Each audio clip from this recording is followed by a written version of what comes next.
Hello friends, आपका स्वागत है आपके अपने यूट्यूब चैनल आरसी शॉर्टहैंड में। आपका डिक्टेशन 5 सेकंड में शुरू होगा।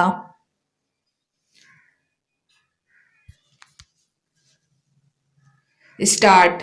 यह गंभीर चिंता की बात है कि कोरोना संक्रमण के जो मामले 10,000 प्रतिदिन तक पहुंच गए थे, वे अब बढ़कर 20,000 रोजाना से अधिक हो गए हैं। गत दिवस ऐसे मामले 23,000 से अधिक दर्ज किए गए। इनमें से अकेले 14,000 महाराष्ट्र के हैं, यानी आधे से अधिक। साफ है कि महाराष्ट्र में कोरोना संक्रमण बेकाबू सा होता दिख रहा है। इसी के साथ ऐसे राज्यों की संख्या बढ़ती जा रही है जहां कोरोना के मामले तेजी से बढ़ रहे हैं।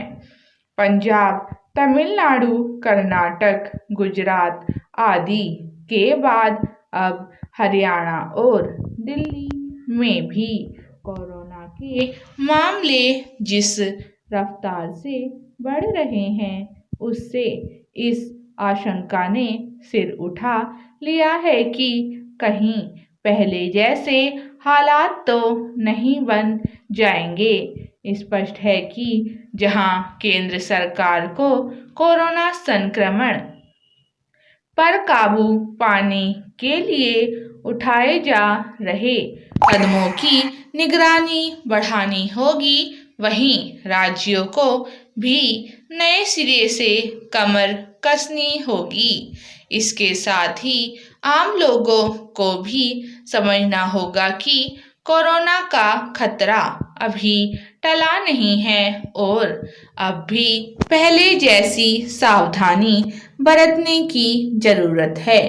कोरोना के बढ़ते मामले कहीं न कहीं उस लापरवाही की देन है जो आम लोगों के स्तर पर दिखाई जा रही है। यदि टीकाकरण का अभियान गति पकड़ रहा है तो इसका यह मतलब नहीं कि मास्क का इस्तेमाल करने एवं सार्वजनिक स्थलों में शारीरिक दूरी बनाए रखने के मामले में सतर्कता का परिचय न दिया जाए।